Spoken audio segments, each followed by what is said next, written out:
Hi Cosmo Babes, what time is it? It's love o'clock. Seneng banget Ian Hogan bisa kembali menyapa kamu Cosmo Babes dimanapun kamu berada. Udah episode kedua nih ya.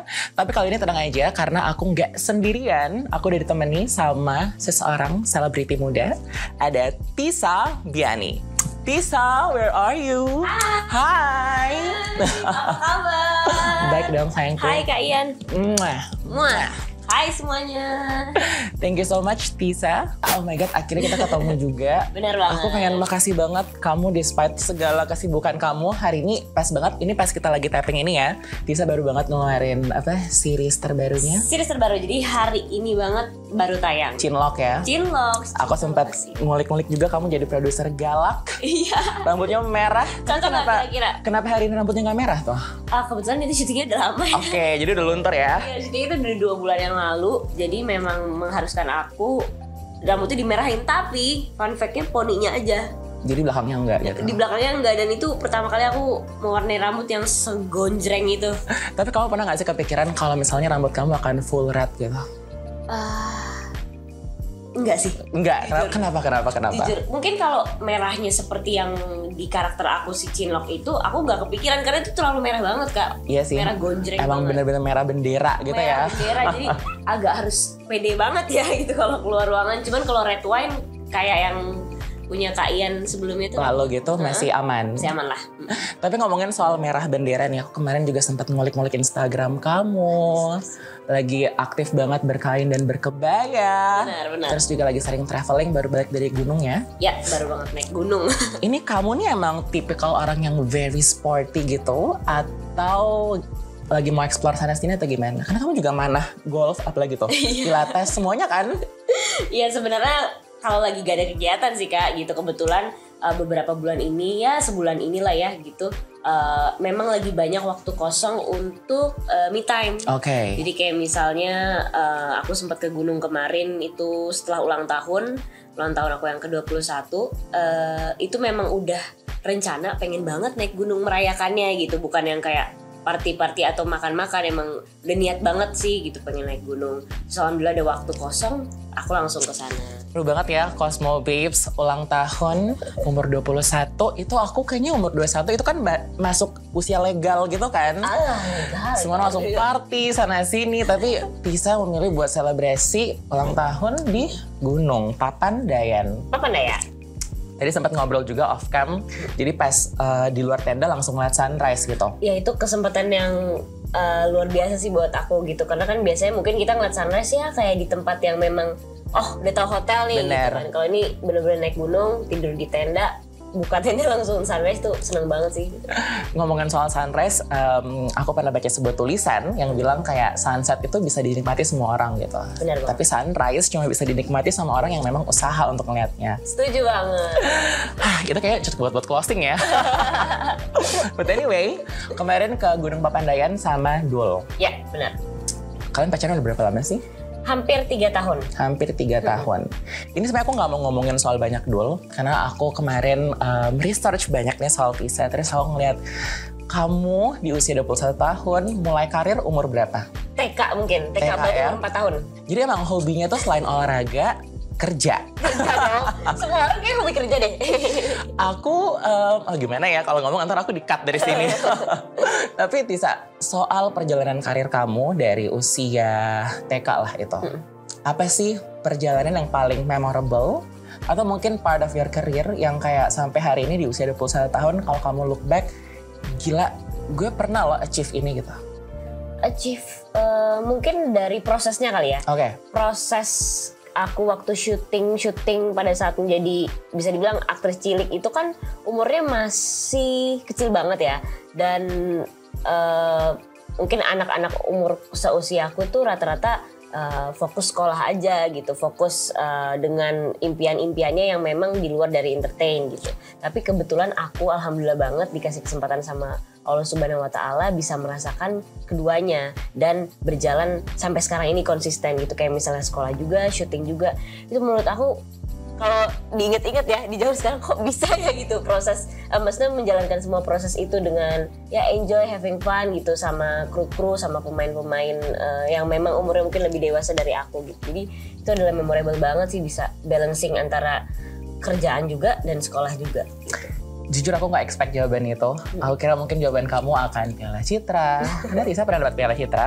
KKN itu kan yang nonton kayaknya sampai 10 juta. Seluruh umat negara ini tuh kayaknya udah menyaksikan KKN gitu ya, langsung di bioskop maupun di TikTok atau bajakan. Itu sih kayak semua film ya, makanya jangan nonton bajakan. Jangan nonton bajakan. Tapi despite everything yang menurut aku pribadi sih memukau banget, jawaban kamu justru proses pendewasaan itu sendiri ya. Gimana kamu bisa juggling soal edukasi dan juga karir pastinya. Nah, ngomongin lagi nih soal pendewasaan itu sendiri. Kamu bener-bener, even though you still look like 21 ya, tapi menurut aku pribadi sih segala pemikiran itu udah dewasa, itu udah di kamu banget. Terima kasih banyak. Setuju nggak kalau misalnya justru karir ini yang mendewasakan kamu? Setuju banget gitu, karena yang tadi aku bilang proses pendewasaan tuh sebenarnya nggak hanya di sekolah aja kok gitu. Karena yang terjadi realitanya di aku pribadi, aku banyak banget belajar tentang dunia yang mungkin di umur 21 tahun ini menurut aku udah luas banget gitu dan keras banget. Itu justru dari dunia entertain gitu, dari aku ketemu sama orang-orang yang umurnya lebih dewasa dari aku, kayak kru, pemain, terus dari proses disiplin dalam hal syuting gitu, kayak misalnya harus datang jam segini, terus bajunya juga harus kayak gini segala macem. Itu yang mendewasakan aku supaya aku lebih menghargai orang sih, jadi nggak hanya di sekolah aja. Bener banget, dan within so many achievement, aku penasaran deh. Kan aku kemarin yang tadi aku bilang ya, aku nge-stalk kamu banget. Aku bener-bener research about Tisa. Achievement kamu tuh banyak banget. Thank you. Namun, orang tuh sering gitu loh, kalau mengidentifikasi Tisa dengan cepat langsung kayaknya, kamu juga pasti kayaknya agree dengan ini. Jawaban paling pertama adalah, oh itu lo pacarnya Dul. Kamu tuh pernah merasa terganggu gak sih sebenarnya dengan itu? Santai aja sih, karena emang kenyataan. Jadi aku tuh nggak pernah menolak atau kayak marah sama sesuatu hal yang memang kenyataan. Oke. Gitu. Jadi kayak misalnya Tisa nih orangnya tomboy gitu, nggak bisa pakai heels ya, emang kenyataan kayak gitu. Terus kayak misalnya aku pacarnya Dul, dikata-katain orang atau segala macem. Sebenarnya kalau realitanya seperti itu sih aku nggak pernah marah gitu. Tapi memang sometimes suka dibawa-bawa ke sesuatu yang seharusnya tidak mesti dibawa-bawa gitu. Tapi ya udahlah gitu ya, namanya dunia industri. Kadang kita tidak bisa menuntut orang untuk sesuai dengan ekspektasi kita. Jadi ya kayak jalanin aja gitu. Karena aku sama Dul tuh punya karir masing-masing yang menurut aku harus disyukuri gitu. Jadi nggak perlu pentingin omongan orang sih. Jadi kalau misalnya kan ada nih biasanya orang tuh ya, Tisa yang mana sih? Kamu nggak pernah ya lebih berekspektasi itu lo yang main KKN atau itu lo yang karirnya ini. Kalau misalnya orang itu lo yang pacarnya Dul, kamu pun nggak terganggu karena kamu ngerasa ya emang itu fakta aku pacarnya Dul. Emang itu fakta. Jadi setiap orang tuh beda-beda kan pemikirannya. Jadi kayak ya sebebasnya mereka mau berpendapat apa. Yang penting aku fokus dengan karirku masing-masing gitu. Betul. Sama Dul gitu. Dia nyanyi, aku film gitu. Tisa dewasa banget. Kalau aku udah expect kamu akan lebih ini loh jawabannya drama gitu. Marah aku ya gitu. Main buat AdSense. Anyway, ngomongin soal pacaran. Benar. Masih 21 tahun. Dulu tuh umur berapa sih? Tahun ini 23. Oke, jadi usianya nggak gitu jauh ya? Beda 2 tahun. Tapi ibaratnya kalian itu pacaran berarti dari kamu umur 17, 18? 18. Dengan usia yang menurut aku sih itu masih baru lulus SMA ya harusnya usia itu. Bener. Tapi pacarannya bisa dibilang very supportive dan sangat dewasa. Benar. Ada nggak sih tips gitu ya buat adik-adik mungkin yang sepantaran kamu? Karena jujur kakak Ian. Kayak 24 ini aja pacaran aku masih childish banget. Ada nggak sih tips menurut kamu pacaran dewasa versi Tisa itu kayak gimana sih? Pacaran dewasa itu adalah pacaran yang menurut aku ya saling menghargai sih gitu. Jadi kayak misalnya yang tadi aku bilang, aku sama Dul tuh punya karir yang menurutku beda banget gitu. Jadi sebelum aku masuk industri, aku udah di jalan di film.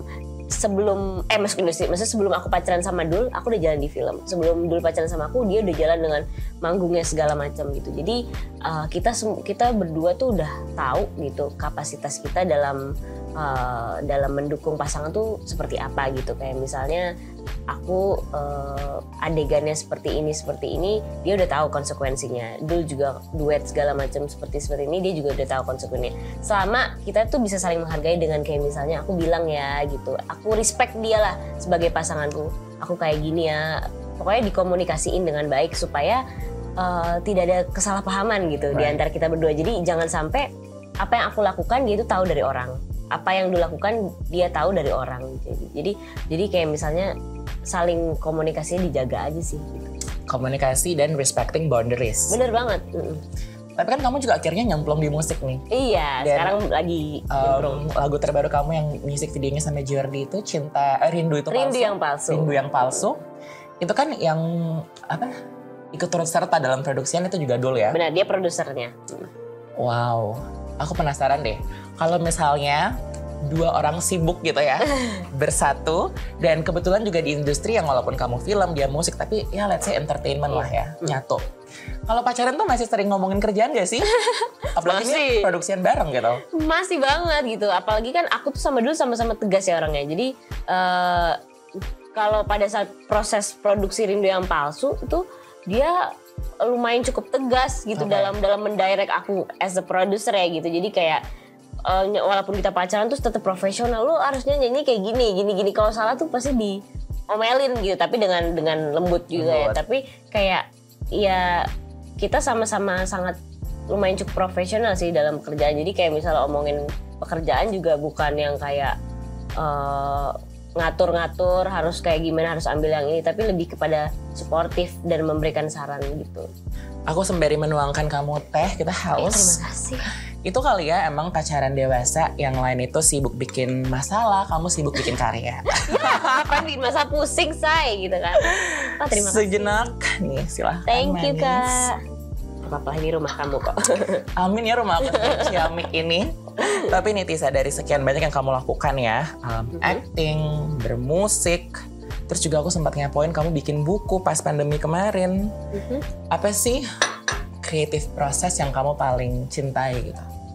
Yang paling aku cintai hektiknya membagi waktu sih. Hektik membagi waktu. Jadi kayak misalnya pada saat itu kan alhamdulillah pandemi itu nggak membuat aku berhenti berkreatif ya gitu, berkarya gitu. Jadi alhamdulillah dikasih Tuhan tuh ada aja gitu apa yang harus aku lakuin. Kayak misalnya memang pada saat pandemi itu aku jadi nggak ada syuting sama sekali karena memang tidak ada sama sekali produksi yang jalan gitu. Jadi harus apa nih, keluarlah ide aku untuk bikin buku. Jadi aku tuh termasuk orangnya suka banget nulis kata-kata pendek dari SD gitu. Jadi ya memang suka nulis di note-note HP gitu maupun kertas segala macam. Itu tuh aku suka kumpulin gitu. Nah, kebetulan ada yang nawarin aku untuk diterbitkan lah tulisan-tulisan aku itu. Terus aku kan karena orangnya gas aja dan agak pedean ya gitu. Gak ada ya say. Ayolah gas, daripada kita diem aja gitu. Benar. Dan gak ada karya sama sekali di pandemi. Ayolah nih kasih aja nih tulisan-tulisan kumpulan-kumpulan aku zaman dulu, dan mereka nerima jadi ya si buku itu. Oke, jadi pas lagi nggak bisa ngapa-ngapain gitu ya, harus di rumah aja. Apa sih yang bisa aku kreasikan? Akhirnya bikin buku. Bikin buku, terus ya... 2 kan bukunya kan? Bukunya 2, terus ya itu sambilan syuting. Jadi kayak hektiknya itu yang membuat aku tuh seru aja sih gitu. Oke, bisa kali kita sambil makan-makan juga dong. Daripada itu hanya menjadi pajangan. Aku tuh pengen banget ngajak kamu nguku. Tapi kita udah nguku ya. Kita udah nguku. Jadi kita makan saja. Sudah melihat ini dari jauh ya. Oleh pelayan gitu. Terima kasih. Terima kasih. Ambil sendiri kali ya. Mangga. Jadi nyunda kita. Iya. Wow. Enak say. Aku nanti deh, kamu silakan dulu aja. Oke, ngomongin soal segala kesibukan kamu. Aku tuh sebenarnya selalu ngerasa gini. Orang tuh kalau misalnya sibuk, kadang apalagi pasangannya sama-sama sibuk, enggak deng. Orang kalau sibuk, tapi pasangannya nganggur, itu justru susah, ya nggak? Karena dia nggak ngerti gitu kesibukan kita. Mungkin dia ngerasa kita nggak bisa ngasih waktu. Benar. Karena dia nggak sibuk. Yep, tapi kan kamu sibuk, pasangan kamu sibuk. Jadi mungkin di saat kalian lagi tidak sibuk, kalian bisa baru saling bagi waktu. Tapi nih, di antara segala sistem pacaran orang sibuk itu, masih sempat me time gak sih sebenarnya? Me time tuh maksudnya aku pribadi ya? Sempet dong gitu. Alhamdulillah aku punya pasangan yang memang benar-benar tidak menuntut kita untuk setiap saat ketemu gitu. Jadi kayak misalnya nyalon gitu, aku pengen nyalon, terus dia pengen ya me time-nya musiknya apa ya, bikin lagu mungkin ya, bikin lagu sendiri gitu. Biasanya kan suka nggak mau diganggu tuh gitu. Ya memanfaatkan waktu me time tuh dengan apa ya, kesukaan kita masing-masing gitu. Kayak misalnya aku suka hal-hal yang cewek, terus dia seperti biasa mungkin ngumpul sama temen-temennya, yang penting dikomunikasiin sih. Jadi kayak kita sempat banget loh melakukan hal apapun gitu yang memang kita suka. Oke. Ini sebenarnya nggak ada di skrip, tapi aku penasaran. Tisa dan Dul itu bertemu seminggu kurang lebih berapa kali sih? Atau mungkin ada kadang 1 minggu nggak ketemu nggak apa-apa? Enggak sih, nggak mungkin. Nggak mungkin nggak ketemunya seminggu. Nggak mungkin. Jadi apa ya? Nggak setiap hari juga. Tapi kadang disempet-sempetin. Cuman kalau misalnya aku mau me time juga nggak apa. Jadi kayak apa ya, paling seminggu 5 hari lah. Ada 3 hari nggak ketemu gitu paling. Oke, jadi seminggu paling ketemu 3 kali gitu. 5 hari. 5 hari? 5 hari. Oke, jadi sisanya me time. Oke, jadi tuh Cosmo Babes ya, pacar kamu tuh nggak pernah terlalu sibuk sebenarnya. Kamu bukan prioritas saja. Ini loh, musisi, main film, nulis buku, semuanya nyempetin waktu ke podcast ini. Masih bisa gitu pacaran habis itu? Bisa. Jadi it's all about priorities ya? Ya kalau misalnya aku lagi premier gitu ya, dia sempetin gitu. Terus untuk datang, kayak misalnya dia lagi launching apa, aku sempetin untuk datang. Nanti kalau mau me time tinggal bilang lah gitu. Oke. Menarik ya percintaan anak-anak 21 tahun ini. Tapi menurut kamu Tisa, seberapa penting sih mencintai diri sendiri dulu dalam sebuah hubungan? Atau menurut kamu self love kamu itu justru tumbuh akhirnya ketika menemukan pasangan yang tepat? Bisa jadi, itu bisa balancing sih gitu. Jadi sometimes kan kita ada aja gitu ketemu sama pasangan, entah itu dari temen ataupun pacar kita gitu yang memang tidak mendukung apa yang kita suka gitu. Kayak misalnya aku sukanya film, terus dia mengarahkan aku ke hal yang lain gitu, yang mungkin di luar dari zona nyamanku gitu. Tapi alhamdulillah aku dapet pasangan yang memang selalu mencintai aku apa adanya gitu, dalam karir pun, dalam sifatku, dalam fisikku. Yang misalnya aku pengen ngewarnain rambut ini gitu, aku pengen pakai baju ini, dia tuh nggak pernah melarang sama sekali. Mungkin itu salah satunya pemicu diri aku lebih mencintai diri aku sendiri gitu. Kayak misalnya lebih respect gitu dengan keputusan gitu. Dari keluarga juga penting banget gitu. Jadi sometimes kita juga membutuhkan orang lain gitu untuk mencintai diri kita sendiri. Makanya lingkungan itu penting banget dipilih-pilih gitu. Oke. Jangan sampai salah milih lingkungan. Pertemanan. Ini kalau di-cut masukin TikTok, bagus banget jawabannya. Tapi itu kali ya, dari sebuah wawancara aku juga kemarin banget nih sempat dengar kamu justru lebih memilih cinta daripada karir. Iya, benar. Karena ternyata sebenarnya aku sempat agak nggak setuju ya. Duh, anak ini statementnya kok gini, tapi setelah mendengar jawaban ini benar. Karena benar, cinta kan it's not about cuman pacar gitu. Tapi ketika kita misalnya environment-nya tepat, dicintai dengan benar sama bukan cuma sepacar tapi juga keluarga dan lain sebagainya, karir kita pun juga pasti akan lebih jelas lagi ya. Karena karir tanpa cinta tuh hampa. Bagai sayur tanpa garam. Iya, benar banget. Tapi aku kebetulan lagi diet keto jadi nggak makan. Nyambung banget itu. Oke, bagus. Nah, apa sih menurut kamu Tisa peran penting perempuan dalam sebuah relationship? Penting sekali. Hidup tanpa perempuan itu aku nggak tahu ya gitu. Aku dengar dari sudut pandang laki-laki tuh laki-laki yang baik. Oh, memang ada laki-laki yang jahat ya.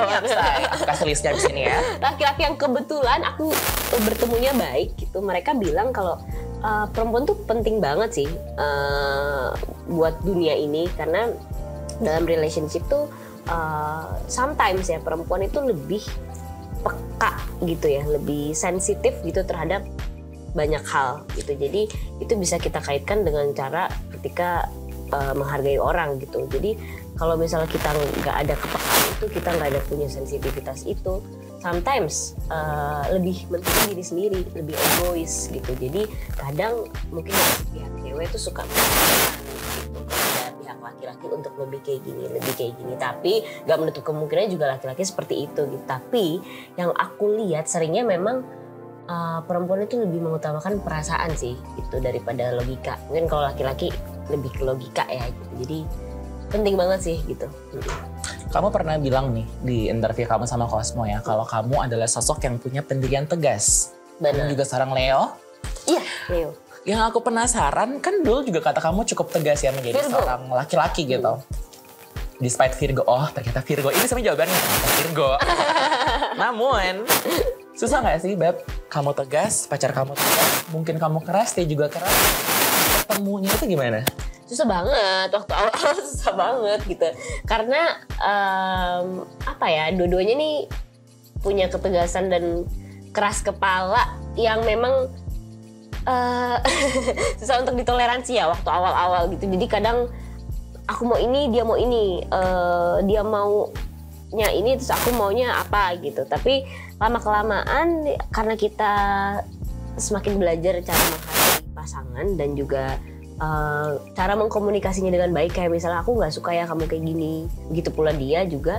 Jadi bisa sih gitu dijalankan gitu dengan sampai 3 tahun ini gitu. Jadi kayak penting komunikasi sih gitu. Jadi kembali lagi pada akhirnya seperti statement awal ya, komunikasi dan respecting boundaries itu Benar sendiri. banget. Love language kamu apa sayang? Love language aku itu apa ya? Apa sih yang kata-kata itu? Words of affirmation. Words of affirmation. Jadi kayak, kamu semangat ya, kamu adalah ini. Waduh. Terus abis itu apa ya? Touch, apa sih namanya? Physical touch. Physical touch. Itu banget. Jadi Makanya ketemunya seminggu 5 kali ya. physical touch itu sih aku. Menarik banget. Tapi kalau menurut kamu nih, aku nggak tahu apakah kamu udah pernah discuss ini sama Dul atau sebelumnya. Physical touch love language Dul sendiri apa? Dia tuh quality time. Oke. Quality time. Jadi pokoknya aku nggak ngapa-ngapain pun gitu, aku diem aja gitu, aku nggak ngomong bawel segala macam itu pun dia nggak apa-apa, yang penting aku di sebelahnya. Presence kamu ada di sebelah Iya, aku datang gitu. Mau kita pacaran di rumah terus pun nggak apa-apa, yang penting quality time nonton film gitu kayak misalnya gitu. Dia tipenya kayak gitu sih. Aduh, aku selalu ngerasa love language, physical touch, kalau ketemu sama quality time, itu aduh, kalau misalnya emang udah rezeki dan takdir kita, kayaknya emang itu jodohnya. Nyambung ya? Iya dong. Kamu apa love language? Aku kan cewek matre, receiving gift. Sama sih kayak semua cewek deh. Bener kan? Semua orang suka menerima hadiah Bener gitu. banget. Tapi kalau aku dikasih hadiah itu lebih cepat dulu. Aduh, dia suka sama aku nih, kayaknya saya udah ngasih hadiah gitu. Enggak gitu sih. Nah, ini kan love o'clock Tisa. Mungkin aku bisa nyingkirin piring kamu Oh iya, dulu. terima kasih. Daripada maaf. agak mengganggu dia di sini. Apa? Oh, atau mau nambah? Nanti ya, off cam aja jadi nggak ketahuan kok saya maruk. Tunggu dulu nih. Apa sih, ini kan love o'clock. Ya. What is love to you? Aduh, kalau ditanya itu susah. Love itu adalah ketika kita bisa menerima, mensyukuri apa yang telah dikasih. Entah itu sama yang di atas, pastinya di atas ya, pusatnya tuh di atas Tuhan gitu. Tapi segala macam yang terjadi itu kita respect, menerima gitu, bahwa ini adalah sudah takdir. Kayak misalnya aku menerima sifatnya Dul, aku menerima sifat orang tuaku, menerima sifat sahabat-sahabatku, itu adalah cinta. Ketika kita berusaha menolak apa yang terjadi, itu bukan cinta gitu. Karena yang terjadi ya memang sudah terjadi, harus terjadi gitu. Aku mencerna dulu. Cinta itu adalah ketika kita bisa mensyukuri dan menerima orang itu apa adanya. Itu ya, untuk menjadi to keep it short gitu. Bener. Setuju banget sih. Karena jujur menerima orang apa adanya itu walaupun sering diucapkan tapi susah loh. Susah banget loh, makanya tuh cinta tuh nggak semudah itu. Jadi apa yang aku omongin tadi tuh sebenarnya itu itu ngelakuin aja sebenarnya susah gitu. Bener. Tapi ketika kita berusaha untuk melakukan hal tadi, itu udah termasuk cinta nggak sih gitu. Right. nyambung ke pertanyaan berikutnya. Dari tadi kayaknya video interview ini udah cukup banyak memberi life lesson yang menurut aku very thoughtful. Thank you banget Kak. Tapi apa sih salah satu pelajaran terbaik yang kamu sendiri baru pelajari recently gitu, belakangan ini? Apa ya? Wah, banyak banget gitu. Termasuk omongan-omongan yang aku tadi itu sebenarnya omongan-omongan yang aku tadi ucapkan itu sebenarnya ada hubungannya sama apa yang terjadi di dalam hidup aku belakangan ini. Karena kalau misalnya kita omongin jujur li ya gitu, pada saat tahun 2020 tuh aku tuh punya banget impian-impian dan rencana-rencana yang memang aku ingin lakukan pada tahun 2020 itu.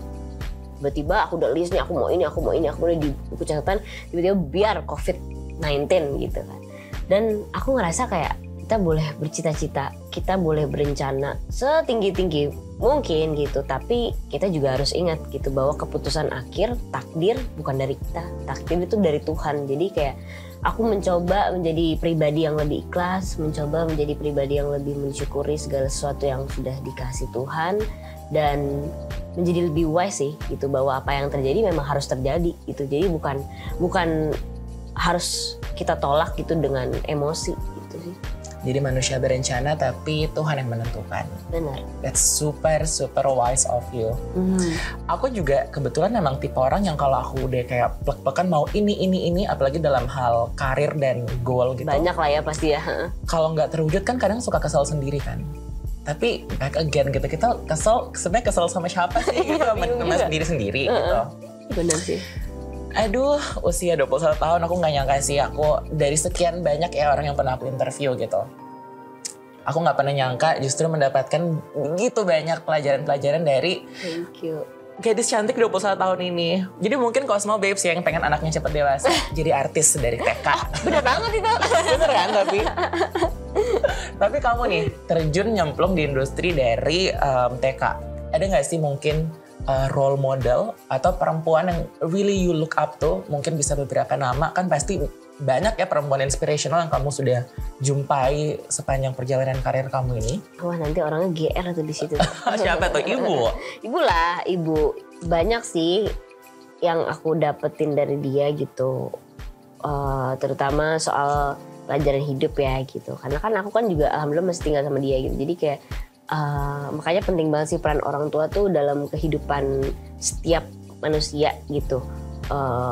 Mungkin buat anak-anak Indonesia nih yang merantau gitu harus jauh dari keluarga gitu, tapi please orang tua tuh tetap keep in touch gitu. Entah itu 1 kali 2 kali dalam seminggu itu nggak apa-apa gitu, karena ketenangan hati anak tuh sebenarnya bukan dari pertemanan, dari lingkungan pacar gitu. Sebenarnya yang paling penting tuh orang tua gitu, karena ketika orang tua sudah bisa menghargai anaknya, anak tuh nanti akan bisa menemukan kepercayaan diri setinggi mungkin gitu. Jadi dia nggak peduli omongan di luar sana tuh mau bilang dia jelek, mau dia bilang kurang dalam hal apapun, karena di lingkungan terdekatnya rumah aja itu udah mempercayai dia kok. Jadi dia nggak pentingin omongan luar sana gitu. Jadi itu sih. Ini kembali menguatkan statement kamu sih, kalau misalnya memang cinta itu lebih penting ya daripada karir. Iya dong. Betul, karena kalau kitanya emang udah fulfilled by love, kita tuh udah nggak sibuk nyari cinta di luar sana, nggak perlu nyari validasi di luar sana gitu. Benar. Wow, misalnya kamu lagi sibuk banget dalam karir kamu, pekerjaan kamu gitu ya. Kan gimana pun itu, kamu juga masih 21 tahun. Tiba-tiba nih, let's say ada cekcok sama pasangan. Itu gimana sih caranya untuk tetap profesional dalam pekerjaan, tapi juga urusan masalah percintaan ini bisa cepet-cepet beres gitu? Aku tuh percaya setiap orang tuh pasti punya cara tersendiri untuk menangani kemarahan, atau menangani situasi yang menurutku tuh kayak kurang enak lah gitu, maksudnya kurang friendly lah untuk dinikmati gitu. Jadi aku tuh selalu percaya setiap orang tuh punya batasan-batasan masing-masing. Tapi kalau dari aku pribadi, aku tuh memang sudah bawaan kali ya dari dulu, setiap hal yang berhubungan dengan di luar pekerjaan gitu, itu jangan dibawa ke pekerjaan. Kayak misalnya contoh, terakhir ya gitu. Kemarin papaku kan sempat meninggal gitu. Besoknya itu aku ada jadwal syuting gitu. Nah itu kalau orang normal kan masih jahat banget produsernya, jahat banget yang punya filmnya, kok dia nggak ngerti ya ini orang bapaknya tuh baru meninggal loh gitu. Tapi orang tuh nggak bakal peduli itu. Orang tuh nggak bakal peduliin kesakitan atau kesedihan kita lebih dalam, karena yang bisa peduli itu hanya diri kita sendiri.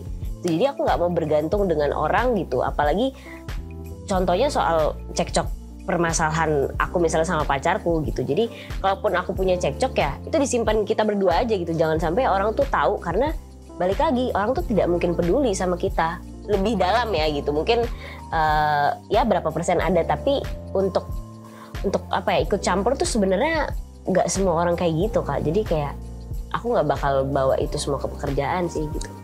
Sebenarnya pertanyaan berikutnya tuh lebih ngomongin soal putus cinta.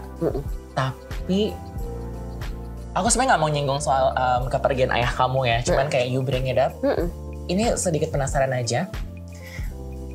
Gimana sih caranya kamu untuk bisa secepat itu gitu loh, punya coping mechanism? Ibaratnya kamu kemarin berduka, terus kamu langsung besoknya kerja.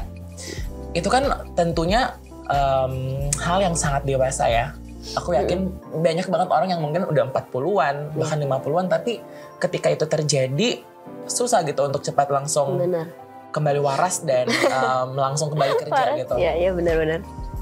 Kamu tuh sedewasa ini, apakah memang pure karena pekerjaan yang mendewasakan kamu, atau mungkin orang tua kamu yang mendidik kamu sedemikian rupa, atau gimana? Karena jujur aku penasaran banget loh. Iya, lingkungan sih yang mendewasakanku. Karena dari aku ketemu berbagai macam karakter orang yang beda-beda, dari setiap aku menjalankan film yang lain ke film yang satu gitu, aku nemuin banyak banget karakter tuh yang memang bikin aku tuh semakin tahu bahwa orang tuh nggak selamanya peduli sama kita gitu. Jadi yang kita butuhin tuh kekuatan untuk diri kita kita pribadi aja gitu. Jadi jangan mengharapkan orang akan respect, jangan mengharapkan orang akan kayak perhatian gitu. Jadi kayak kesedihan aku ya milik aku pribadi gitu, bukan milik orang-orang. Jadi lebih baik kalaupun punya kesedihan ya disimpan rapat-rapat ke orang yang memang kita sudah percayakan gitu. Jadi gak usah lah gitu disebar-sebar kesedihan-kesedihan. Kayak misalnya aku kemarin papa meninggal, aku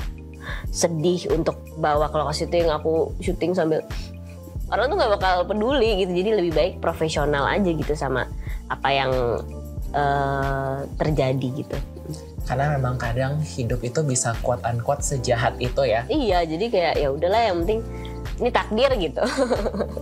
Kembali lagi ke soal tinggal ikhlas menjalaninya aja. Iya gitu. Benar. Pertanyaan terakhir, bicara soal melanjutkan hidup, ini sebenarnya lebih ke pertanyaan gong dari Love O'Clock. Gong, wow. 3 tahun pacaran. Ya. Kira-kira nih, atau mungkin udah pernah ada diskusi ke jenjang berikutnya kapan toh? Ada nggak niatannya? Niatan pasti ada ya? Ada dong, pasti. Ngapain kita pacaran? Cuman apakah sudah direncanakan, udah pernah disinggung? Mungkin orang tua masing-masing juga udah pernah nanya atau gimana? Ada dong, pastinya niat ke arah yang lebih baik dan lebih panjang tuh ada banget. Tapi kayak waktunya kapan, rahasia. Jadi belum mau di-spill ya Cosmo Babes. Iya mungkin dong. nanti another episode pas kita makan Hinda kali ya. Kita ini aja. Biar aku bisa dibisikin. Boleh. Thank you so much Tisa udah nyempetin waktu. Abis ini mau langsung premiere Chinlock juga. Iya, terima kasih. Jangan lupa nonton ya Kak. Pastinya. Mungkin ada project-project berikutnya yang pengen kamu sampaikan ke para Cosmo Babes selain Chinlock? Garis Kretek akan tayang 2 November tahun ini. Oke, jadi Netflix. setelah Chinlock ini project berikutnya di Netflix Gadis Kretek, bukan kretek ya, itu Gadis Kretek guys. Tisa makasih banyak udah nyempetin hadir. Thank you Kak Ian.